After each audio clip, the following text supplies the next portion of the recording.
Hello guys, good morning. कैसे हो आप सब? आपका एक बार फिर से स्वागत है आपके अपने चैनल आई विल पर, जिसमें कि हम कर रहे थे प्रीलिम्स डे की सीरीज़। और आज हम आ जाते हैं अपने नेक्स्ट डे के करंट अफेयर्स के क्विज पर। तो आपको वीडियो अच्छी लगती है तो लाइक कर लेना, चैनल को सब्सक्राइब कर लेना और अपने फ्रेंड्स में भी शेयर करना। इसके अलावा जितना भी आपका स्कोर आए जितने क्वेश्चंस में से, तो वो स्कोर को भी कमेंट बॉक्स में कमेंट कर देना। ठीक है, तो चलिए स्टार्ट करते हैं आज के फर्स्ट क्वेश्चन से। ठीक है, आज का हमारा फर्स्ट क्वेश्चन क्या बोलता है? Consider the following statements regarding chips to startup programme. देखो, एक प्रोग्राम चल रहा है क्या, चिप्स टू स्टार्टअप प्रोग्राम। तो उसके बारे में हमें कुछ स्टेटमेंट्स दे रखे हैं, उसके बारे में देखना है। सबसे पहले है चिप्स टू स्टार्टअप प्रोग्राम जो है ये ट्रेन करना चाहता है क्वालिफाइड इंजीनियर्स को किस एरिया में? Very large scale integration and embedded system design. And embedded system design में क्या करना चाहता है? ट्रेन करना चाहता है। तो ये स्टेटमेंट बिल्कुल सही है। चिप्स टू स्टार्टअप प्रोग्राम जो है अप्रोक्स कितने 85,000 जो हाई क्वालिफाइड इंजीनियर ना, कितने 85,000 हाई क्वालिफाइड इंजीनियर्स हैं, उनको वेरी लार्ज स्केल इंटीग्रेशन और एम्बेडेड सिस्टम डिज़ाइन में क्या करना चाहता है? ट्रेन करना चाहता है। बिल्कुल सही स्टेटमेंट है। सेकंड है, ये प्रोग्राम जो है वो कहाँ पे इम्प्लीमेंट होगा? एकेडमिक इंस्टीट्यूशंस में, रिसर्च एंड डेवलपमेंट ऑर्गेनाइजेशंस में, इंक्लूडिंग IITs, NITs, गवर्नमेंट और प्राइवेट कॉलेजेस। बिल्कुल यहाँ हर जगह ये इम्प्लीमेंट होगा। थर्ड है, centre for development of advance computing under ministry of electronics and information serves as nodal agency. और इस प्रोग्राम की नोडल एजेंसी क्या होगी? कौन होगा? CDEC, मतलब centre for development of advance computing, जो किसके अंडर आता है? MEIT के अंडर आता है। बिल्कुल ये भी इसकी क्या होगी? नोडल एजेंसी होगी। तीनों सही हैं। फोर्थ है, MSME are not included under this programme. तो याद रखना इसमें MSME भी इंक्लूडेड है, ऐसा नहीं है कि इसमें MSME इंक्लूडेड नहीं है, MSME भी इसके अंदर इंक्लूडेड है। तो फोर्थ स्टेटमेंट हमारी क्या होगी? रॉन्ग होगी। हमें बतानी है क्या सारी करेक्ट स्टेटमेंट कितनी है, तो केवल 3 ही स्टेटमेंट हमारी इसके बारे में क्या है? करेक्ट है। इसके अलावा ये तो किया ही जाएगा, हाई 85,000 जो इंजीनियर्स हैं उनको ट्रेन किया जाएगा। इसके अलावा 175 ASIC भी बनाई जाएंगी। ASIC क्या है?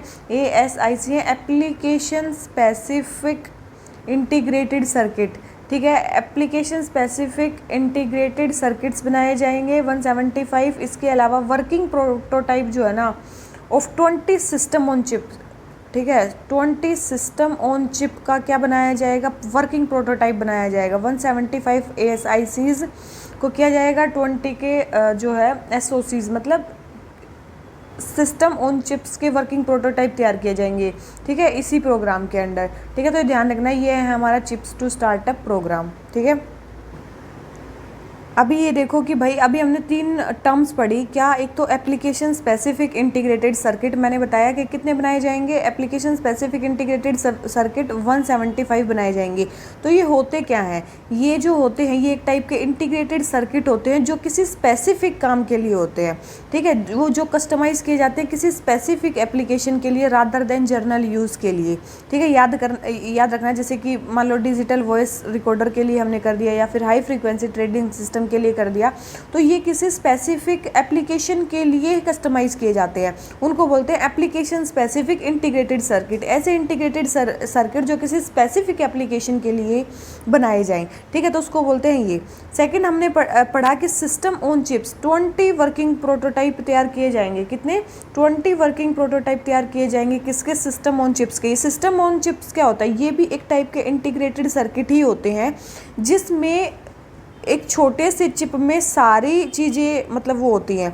जिसमें क्या होता है? जिसमें ऑल या फिर मोस्ट ऑफ द कंपोनेंट होते हैं किसी भी कंप्यूटर के या फिर अदर इलेक्ट्रॉनिक सिस्टम के, उसको बोलते हैं सिस्टम ऑन चिप। मतलब एक ही चिप पे सारा सिस्टम तैयार कर देना। ठीक है, याद रखना वो चीज़ होती है।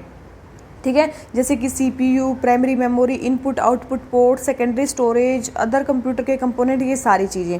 ठीक है, एक हमने पढ़ा वेरी लार्ज स्केल इंटीग्रेशन। ये वेरी लार्ज स्केल इंटीग्रेशन क्या होता है? ये एक प्रोसेस होती है। क्या होती है? ये वेरी लार्ज स्केल इंटीग्रेशन एक प्रोसेस होती है जिसमें हम इस टाइप के इंटीग्रेटेड सर्किट्स तैयार करते हैं। मिलियन ऑफ MOS जो ट्रांजिस्टर हैं उनको जोड़ के एक सिंगल चिप पे। जब जिस प्रोसेस से हम ये सिस्टम ऑन चिप बनाते हैं उसको बोलते हैं वेरी लार्ज स्केल इंटीग्रेशन। ठीक है, एक स्मॉल चिप पे बहुत सारी चीज़ों को कनेक्ट कर देना उसको बोलते हैं वेरी लार्ज स्केल इंटीग्रेशन। ठीक है, तो ये सारी चीज़ें यहाँ पे यूज़ हो रही हैं। ठीक है, ध्यान रखना। अभी हमने एक चीज़ और पढ़ी, क्या पढ़ी, सी डैक के बारे में पढ़ा था। सी डैक जो है इसकी नोडल एजेंसी है, ठीक है, centre for development of advance computing. ये क्या है, एक ऑटोनोमस साइंटिफिक सोसाइटी है, MEIT के अंडर है। अभी हमने देखी थी कब एस्टेब्लिश की गई थी, याद रखना 1988 में एस्टेब्लिश किया गया था सी डैक को, ठीक है। सी डैक्ट की तरह जब US गवर्नमेंट ने सेल करने से मना कर दिया था क्या, क्रे सुपर कंप्यूटर इंडिया को 1988 में, ठीक है, क्योंकि उनको ये शक था कि हम उससे क्या बनाएंगे, न्यूक्लियर वेपन्स बनाएंगे, इसलिए USA ने क्रे जो कंप्यूटर्स हैं, सुपर कंप्यूटर्स हैं, वो हमें देने से मना कर दिया था। तब 1988 में हमने सी डैक एक सोसाइटी बनाई थी ताकि हम भी अपने सुपर कंप्यूटर्स बना सकें, ठीक है, जिससे सी डैक का बर्थ हुआ था। 2003 में जो सी डैक है वो मर्ज कर दिया गया था किसके साथ, national centre for software technology के साथ और इलेक्ट्रॉनिक रिसर्च डेवलपमेंट सेंटर के साथ और CEDTI के साथ, ठीक है। ये तीन चीज़ें कब मर्ज की थी सी डैक में, 2003 में। ध्यान रखना ये चीज़, कुछ इंपॉर्टेंट चीज़ें सी डैक के बारे में। तो मेरे ख्याल से आपका ये सारा क्वेश्चन जो हो गया होगा कंप्लीट, है ना, कि क्या क्या किसको बोलते हैं वेरी लार्ज स्केल इंटीग्रेशन, किसको बोलते हैं ये वो फलाना दिखाना, ठीक है। तो ये क्वेश्चन हो गया कंप्लीट। आ जाते हैं नेक्स्ट क्वेश्चन पे। नेक्स्ट क्वेश्चन है Bakhshali manuscript is oldest extant manuscript on. जो ये बक्साली मैन्युस्क्रिप्ट है ये किस पे प्रिपेयर किया गया है, तो याद रखना ये जो बक्साली मैन्युस्क्रिप्ट है ये इंडियन मैथमेटिक्स पे वो किया गया है, बर्च की बाग पे इसको लिखा गया है, ठीक है। तो ये बक्साली जो मैन्युस्क्रिप्ट है ये एंशिएंट इंडियन मैथमेटिकल टेक्स्ट है जो बर्च की बार्क पे लिखा गया है। लिखा किस पे गया है, आप इस आपको बोल देंगे कि भाई पेपर पे लिखा गया है, किस चीज़ पे लिखा गया है, बर्च की बार्क पे लिखा गया है, ठीक है। और अर्लीस्ट रिकॉर्डेड एग्जाम्पल माना जाता है जहाँ पे जीरो का यूज़ हुआ था, ठीक है। यहाँ पे अर्लीस्ट एग्जाम्पल माना जाता है जहाँ पे जीरो का यूज़ हुआ था, ठीक है। तो बक्साली मैन्युस्क्रिप्ट में क्या हुआ था, जीरो का यूज़ हुआ था। तो इंडियन मैथमेटिक्स का ये ओल्डेस्ट एक्सटेंट मैन्युस्क्रिप्ट है, ठीक है। तो क्वेश्चन नंबर 2 आंसर हो गया डी। आ जाते हैं थर्ड पे। थर्ड हमारा क्या बोलता है, नेशनल मिशन फॉर मैन्युस्क्रिप्ट्स के बारे में बताना है। नेशनल मिशन फॉर मैन्युस्क्रिप्ट सबसे पहले है, नेशनल मिशन फॉर मैन्युस्क्रिप्ट एक ऑटोनोमस बॉडी है जो मिनिस्ट्री ऑफ कल्चर के अंडर है और जिसका मेन मैंडेट है कि वास्ट मैन्युस्क्रिप्ट वेल्थ जो है इंडिया की उसको प्रोटेक्ट करना है। ये तो आपको देख के पता चल रहा होगा, बिल्कुल सही स्टेटमेंट है। सेकंड बोल रहे हैं जो मैन्युस्क्रिप्ट्स हैं वो केवल और केवल पाम लीफ पे लिखे गए हैं। क्या ऐसा हो सकता है कि सारे ही केवल पाम लीफ पे लिखे गए हों, बिल्कुल नहीं। पाम लीफ, पेपर, ठीक है, पाम लीफ, पेपर, क्लॉथ, अभी हमने देखा था एक मैन्युस्क्रिप्ट बार्क पे भी लिखा गया था, ठीक है। तो बार्क इन सब पे लिखे जाए, ऐसा नहीं है कि केवल इन्हीं पे लिखे गए, तो बिल्कुल गलत स्टेटमेंट है, केवल पाम लीफ पे लिखे गए हैं। थर्ड है मोर देन 90% जो एग्जिस्टिंग मैन्युस्क्रिप्ट्स हैं वो संस्कृत में, तो आपको पता होगा ज़्यादातर जो एग्जिस्टिंग मैन्युस्क्रिप्ट है वो संस्कृत में है, लेकिन 90% से ज़्यादा नहीं है, 75% के आसपास जो एग्जिस्टिंग मैन्युस्क्रिप्ट्स हैं वो संस्कृत में है और जो 25% है वो रीजनल लैंग्वेजेस में है। तो ये स्टेटमेंट भी हमारी क्या हो जाती है, रॉन्ग हो जाती है। हमें बतानी है करेक्ट स्टेटमेंट, करेक्ट तो केवल एक ही स्टेटमेंट है इसमें, ठीक है। तो ये आपको पता चल गया क्या है नेशनल मिशन फॉर मैन्युस्क्रिप्ट और मैन्युस्क्रिप्ट्स के बारे में कुछ चीज़ें। तो हमारा ये क्वेश्चन हो जाता है कंप्लीट। आ जाते हैं अपने नेक्स्ट क्वेश्चन पे। नेक्स्ट क्वेश्चन हमें क्या बोलता है, कौन कौन सी जो पर्सनैलिटीज़ हैं वो गुरु रविदास से कनेक्टेड हैं। तो याद रखना इनमें से ये जो लास्ट की 3 है ना, 2, 3 एंड 4, ये सारी हमारी जो है गुरु रविदास से कनेक्टेड हैं। कबीर, मीराबाई और रामानंदा। रामानंदा जो थे मतलब ये ऐसा माना जाता है कि जो गुरु रविदास थे वो रामानंदा के डिसिप्लिन थे, ठीक है। मीराबाई मानी जाती है कि इनकी डिसिप्लिन थी, ठीक है। और कबीरदास उन्हीं के कंटेम्प्ररी थे, ऐसा माना जाता है, ठीक है। तो 2, 3 एंड 4 जो थे ये इन्हीं से कनेक्टेड एसोसिएटेड जो पर्सनैलिटीज़ थी वो थी। और क्या था, ये सारे 14th सेंचुरी के आसपास थे, ठीक है। ये सारे 14th सेंचुरी के आसपास थे और ये थे 16th सेंचुरी के आसपास, ठीक है। तो ये इनके टाइम अलग अलग था। तो कौन से एसोसिएटेड है वो मैंने बता दिया, तो ये एसोसिएटेड है, ठीक है। तो इसका आंसर हमारा क्या हो गया, डी। आ जाते हैं नेक्स्ट क्वेश्चन पे। नेक्स्ट क्वेश्चन हमें क्या बोलता है, नेहरू ट्रॉफी बोट रेस के बारे में बताना। नेहरू ट्रॉफी बोट रेस कहाँ लगाई जाती है। आप सभी ने सुना होगा कि भाई नेहरू ट्रॉफी जो बोट रेस है ये मेनली कहाँ पे होती है, केरला में होती है, ठीक है। केरला में, अब केरला के भी दो लेक दे रखे हैं, तो आप अब बताओ कि कहाँ पे मतलब ये हो सकती है। तो नेहरू ट्रॉफी बोट रेस जो है ना, आपको पता ही होना चाहिए कहाँ पे होती है, पुन्नामाडा लेक में होती है, ठीक है। पुन्नामाडा लेक में होती है, ये कहाँ पे है, केरला में है, ठीक है। पुन्नामाडा लेक केरला में होती है ये नेहरू ट्रॉफी बोट रेस, ठीक है। ये चीज़ देखो भाई, कई जगह अलग अलग इस क्वेश्चन के बारे में अलग अलग जगह अलग अलग चीज़ें लिख रखी हैं। सबसे पहले देखो, वेम्बनाड लेक को ही अलग अलग जगह पे अलग अलग नामों से जाना जाता है। जैसे किसी को वेम्बनाड कैल भी बोला जाता है, वेम्बनाड कोल भी बोला जाता है। पुन्नामाड़ा लेक इसी को बोला जाता है कुट्टानाड में, ठीक है, और इसी को कोच्चि लेक बोला जाता है कोच्चि में, ठीक है। बहुत सारे मतलब केरला के एरियाज़ में अलग अलग को अलग अलग बोला जाता है, ठीक है। और इसका सोर्स क्या है, 4 रिवर्स, ये अभी आपको बता दिया। इस लेक का जो बस मतलब सॉरी इस लेक में 4 रिवर्स का सोर्स है, ठीक है। कौन कौन सी रिवर्स इस लेक से निकलती हैं, ये वाली रिवर्स इस लेक से निकलती हैं, ठीक है। इसके अलावा अरेबियन सी से भी ये थोड़ा सा अलग है, ठीक है, एक नैरो बैरियर आइलैंड से सेपरेटेड है अरेबियन सी से।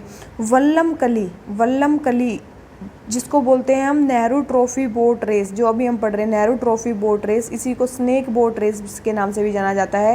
ये हर साल अगस्त में वेम्बनाड लेक पे ही होती है, तो वेम्बनाड लेक भी इसका आंसर हो सकता है, ठीक है। वेम्बनाड लेक या फिर पुन्नामाड़ा लेक, ठीक है। लेकिन जो मेन वाली होती है ना, वो जो मेन वाली होती है ये पुन्नामाड़ा लेक में ही होती है, ठीक है। जो मेन वाली होती है ये पुन्नामाड़ा लेक नियर अल्पुजा, ठीक है, यहीं पे होती है, ठीक है, पुन्नामाड़ा लेक। तो मेन आंसर इसका यही होगा, ध्यान रखना। नेहरू जी ने मतलब प्राइम मिनिस्टर जो जवाहरलाल नेहरू थे उन्होंने ये स्टार्ट की थी, तो ये उसी टाइम की है, तो ये चीज़ ध्यान रखना, ठीक है। तो ये क्वेश्चन हो गया हमारा कंप्लीट। आ जाते हैं अपने नेक्स्ट क्वेश्चन पे। नेक्स्ट क्वेश्चन हमें बता रखा है फुट लूज इंडस्ट्रीज़ के बारे में। कौन सी जो इंडस्ट्रीज़ हैं वो फुट लूज इंडस्ट्रीज़ कहलाती हैं, ठीक है।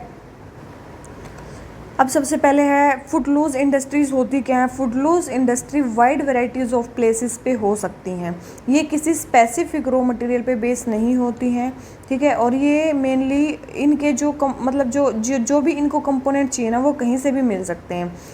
स्मॉल क्वांटिटी में ये चीज़ें प्रोड्यूस करती हैं और स्मॉल लेबर फोर्स इनमें लगती है। नॉन पोल्यूटिंग इंडस्ट्रीज़ होती है मेनली ये, ठीक है। तो इनमें से इन चारों में से कौन सी ऐसी हो सकती हैं जो फुटलूज में आ सकते हैं।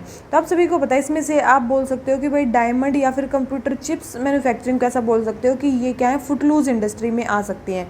लेकिन आप आयरन एंड स्टील को नहीं बोल सकते, क्योंकि आयरन एंड स्टील जो है काफ़ी ज़्यादा हैवी इंडस्ट्रीज़ हैं, उनको रॉ मटेरियल की जहाँ पर रिक्वायरमेंट होगी वहाँ पे प्रेजेंट होंगी। और कॉटन एंड स्टील, कॉटन का भी वही चीज़ है, कॉटन होगी, सीमेंट इंडस्ट्री होगी, और क्या नाम लेते हैं ये आयरन एंड स्टील इंडस्ट्रीज़ होगी, ये मेनली रॉ मटेरियल पे डिपेंडेंट होगी। इनको फुटलूज इंडस्ट्रीज़ में आप इनको डाल नहीं सकते। तो सेकंड एंड फोर्थ को तो नहीं डाल सकते हो, लेकिन हाँ डायमंड मैन्युफैक्चरिंग को, कंप्यूटर चिप मैन्युफैक्चरिंग को आप फुटलूज इंडस्ट्रीज़ में डाल सकते हो। तो केवल 2 ही इंडस्ट्रीज़ को आप इसमें से क्या है फुटलूज इंडस्ट्री में डाल सकते हो। तो इसका आंसर हमारा क्या हो जाता है, बी, ठीक है। आ जाते हैं अपने नेक्स्ट क्वेश्चन पे। नेक्स्ट क्वेश्चन हमें क्या बोलता है, हमें बताना है प्राइमरी सेक्टर के बारे में। देख ले इकोनॉमी के प्राइमरी सेक्टर के बारे में। सबसे पहले बोल रहे हैं प्राइमरी सेक्टर जो इकोनॉमी का है उसमें कोई भी इंडस्ट्री इंक्लूड हो सकती है जहाँ से हम एक्सट्रैक्शन या कलेक्शन ऑफ नेचुरल रिसोर्सेज करते हैं, बिल्कुल उसी को बोलते हैं प्राइमरी सेक्टर, जहाँ से हम वो करते हैं, ठीक है, जहाँ से हम वो करते हैं। सेकेंड है primary sector tend to make up large proportion of economy, बिल्कुल डेवलपिंग कंट्रीज़ में जो ज़्यादातर जो इकोनॉमी का प्रोपोर्शन होता है वो प्राइमरी सेक्टर से आता है as compare to develop country, बिल्कुल सेकंड स्टेटमेंट भी बिल्कुल सही है। थर्ड है people engage in primary activities are called green collar worker. आप सभी को पता है प्राइमरी सेक्टर में काम करने वालों को क्या बोला जाता है, रेड कॉलर वर्कर। जो धूप में काम करते हैं उनको बोला जाता है रेड कॉलर वर्कर। क्या बोला जाता है, रेड कॉलर वर्कर बोला जाता है, जो आउटडोर वर्क करते हैं। तो ये थर्ड स्टेटमेंट क्या होगी, रॉन्ग होगी। तो हमें बतानी करेक्ट स्टेटमेंट। तो करेक्ट तो केवल फर्स्ट एंड सेकंड स्टेटमेंट है, केवल 2 ही स्टेटमेंट इसके बारे में क्या है, करेक्ट है, ठीक है। तो हमारे प्राइमरी सेक्टर के बारे में हो गया कंप्लीट। आ जाते हैं अपने क्वेश्चन नंबर 3 पे। क्वेश्चन नंबर 3 हमें बताना है गैस हाइड्रेट्स के बारे में। मैंने आपको एक बार बात बताई थी कि इसी को मीथेन हाइड्रेट के नाम से भी जाना जाता है, और भी बहुत सारे नाम बताए थे, ठीक है, मीथेन हाइड्रेट्स, ठीक है, मीथेन हाइड्रेट्स के नाम से भी इसको जाना जाता है। तो गैस हाइड्रेट्स को मीथेन हाइड्रेट्स भी बोला जाता है। अब तो सबसे पहले है gas hydrates are crystalline solids formed of water and gas. बिल्कुल वाटर और गैस से मेनली ये जो सॉलिड्स हैं ये बने हुए होते हैं। They contain huge amount of methane, तभी तो इसको मीथेन हाइड्रेट बोला जाता है, बिल्कुल ह्यूज अमाउंट ऑफ मीथेन होती है। It exist in huge quantity in marine sediments directly below the sea floor. Sea floor के डायरेक्टली नीचे मेनली ये ह्यूज क्वांटिटी में पाए जाते हैं, तभी बिल्कुल सही है। फोर्थ है ये एक्सट्रीमली स्टेबल होते हैं normal sea level pressure and temperature पे। तो ये स्टेटमेंट बिल्कुल रॉन्ग है, ये बहुत ज़्यादा स्टेबल नहीं होते हैं, ठीक है, ये बहुत ज़्यादा स्टेबल नहीं होते हैं, ये चीज़ ध्यान रखनी है। ये हमारी गलत स्टेटमेंट दे रखी है इसके बारे में, ठीक है। ये बहुत ही किसी सूटेबल प्रेशर एंड टेम्परेचर पे ही ये स्टेबल रहते हैं। तो ये स्टेटमेंट हमारी क्या हो जाती है, रॉन्ग हो जाती है। हमें बतानी है केवल करेक्ट स्टेटमेंट। तो पहले 3 जो स्टेटमेंट्स हैं वो हमारी क्या है, करेक्ट हैं। ठीक है, अभी ये देखो भाई क्या होती है मीथेन हाइड्रेट, इसी को गैस हाइड्रेट्स भी बोला जाता है। ये क्रिस्टलाइन सॉलिड है। ठीक है, सबसे पहले क्या है, क्रिस्टलाइन सॉलिड है जिसमें मीथेन के मॉलिक्यूल पाए जाते हैं और सराउंडिंग क्या होता है, cage of interlocking water molecule. एक केज के अंडर क्या भरी होती है, मीथेन भरी होती है, उसको बोलते हैं मीथेन हाइड्रेट। ठीक है, ये एक टाइप की आइस होती है जो मेनली कहाँ पे होती है, नेचुरली पाई जाती है सब सरफेस डिपॉजिट्स में, जहाँ पे टेम्परेचर और प्रेशर कंडीशंस इनके लिए फेवरेबल हों। इनको हैंडल करना काफ़ी ज़्यादा डिफ़िकल्ट है क्योंकि ये क्या हो जाते हैं, अगर आइस रिमूव कर दी जाए, इस टेम्परेचर या प्रेशर से हटा दिया जाए तो ये बहुत ज़्यादा अनस्टेबल हो जाती हैं। ठीक है, इसीलिए मीथेन हाइड्रेट्स डिपॉजिट्स को स्टडी करना या हैंडल करना काफ़ी ज़्यादा डिफ़िकल्ट होता है। इनको ड्रिल नहीं किया जा सकता। ठीक है, और या क्योंकि अगर ड्रिल कर दिया तो टेम्परेचर मतलब जो बाहर की जो आइस है इंटरलॉकिंग वो हट जाएगी और मीथेन उससे निकल जाएगी। ठीक है, और यही चीज़ है। ठीक है, और क्या मतलब वही है ना कि आइस मेल्ट हो जाएगी और मीथेन क्या हो जाएगी, एस्केप कर जाएगी। इसको और भी काफ़ी सारे नाम से जाना जाता है, जैसे कि अभी मैंने बताया गैस हाइड्रेट्स, या फिर इसको मीथेन हाइड्रेट भी बोलते हैं। इसी को मीथेन क्लैथरेट भी बोलते हैं। अगर आ जाए तो याद रखना, हाइड्रोमीथेन भी इसी को बोलते हैं, मीथेन आइस भी बोलते हैं, फायर आइस भी बोलते हैं, नेचुरल गैस हाइड्रेट भी बोलते हैं, गैस हाइड्रेट भी बोलते हैं। अगर कोई भी नाम आ जाए तो याद रखना, अब की बार हमें गैस हाइड्रेट दे दिया था तो आपको पता होना चाहिए था। ठीक है, मैं पहले भी करा चुकी हूँ, बार बार नहीं कराऊंगी। ठीक है, तो ये हो गया हमारा कंप्लीट। इस पे इतना ज़्यादा ध्यान क्यों दिया जा रहा है, क्योंकि जो मीथेन है वो क्या है, क्लीन और इकोनॉमिकल फ्यूल है। 1 क्यूबिक मीटर, याद रखना, 1 क्यूबिक मीटर मीथेन हाइड्रेट से कितना मीथेन निकल सकता है, 160 से 180 क्यूबिक मीटर मीथेन निकल सकता है। याद रखना, 1 क्यूबिक मीटर मीथेन हाइड्रेट से 160 से 180 क्यूबिक मीटर मीथेन निकलता है, इसीलिए इसको वो ज़रूरी है। ठीक है, अभी स्टडी में ये बताया भी गया है कि ऐसा माना जा रहा है कि मैक्सिमम मिथेनोजेनिक जो डाइवर्सिटी है वो जो कृष्णा गोदावरी बेसिन है उसमें पाया जा सकता है, मतलब वहाँ पे बहुत ज़्यादा पाई जा सकती हैं एज़ कम्पेयर टू अंडमान और महानदी बेसिन से ज़्यादा जो कृष्णा गोदावरी बेसिन है वहाँ पे ये पाई जा सकती है। ठीक है, ध्यान रखना। और जो कृष्णा गोदावरी बेसिन में मीथेन हाइड्रेट्स का जो एस्टिमेट है वो जितने भी fossil fuel reserves world wide available हैं उससे भी ट्वाइस माना जा रहा है कि वहाँ पे सबसे ज़्यादा मीथेन हाइड्रेट पाए जाएंगे, इसलिए कृष्णा गोदावरी बेसिन में इनकी सर्च हो रही है। ठीक है, ठीक है, तो हमारा ये वाला क्वेश्चन हो जाता है कंप्लीट। आ जाते हैं नेक्स्ट क्वेश्चन पे। नेक्स्ट क्वेश्चन में क्या बोलता है, टाइडल एनर्जी किस पे बेस है। तो आप सभी को पता होगा टाइड की किस चीज़ पे, टाइडल एनर्जी जो होती है वो टाइड से जनरेट होती है। ठीक है, और ये मेनली किस पे डिपेंड करती है, difference in height of tides. जितने ज़्यादा ऊंचे लंबे टाइड्स होंगे उतनी ही टाइडल एनर्जी प्रोड्यूस होगी।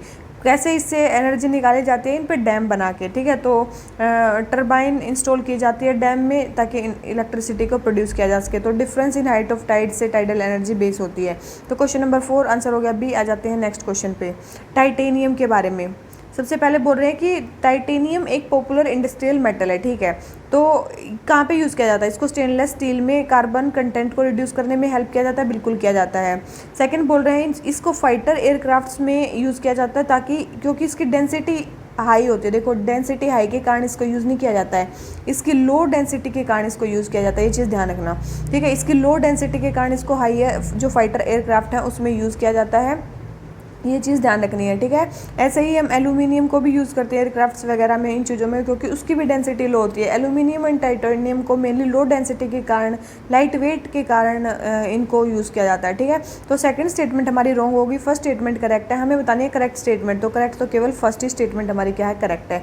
ठीक है, तो इसका आंसर हमारा जो होता है ए। इसी नोट पर हमारे जो 10 क्वेश्चन हो जाते हैं वो हो जाते हैं कंप्लीट। वीडियो अच्छी लगी हो तो लाइक कर लेना, चैनल को सब्सक्राइब कर लेना, अपने जो भी स्कोर है उसको कमेंट बॉक्स में कमेंट करना प्लीज़ मत भूलना। और प्लीज़ प्लीज़ प्लीज़ जिन्होंने भी चैनल को सब्सक्राइब नहीं किया है प्लीज़ मेरे कहने पे प्लीज़ चैनल सब्सक्राइब कर लो। तो चलिए इसी नोट पे आज का लेक्चर खत्म करते हैं। Thank you very much, bye bye.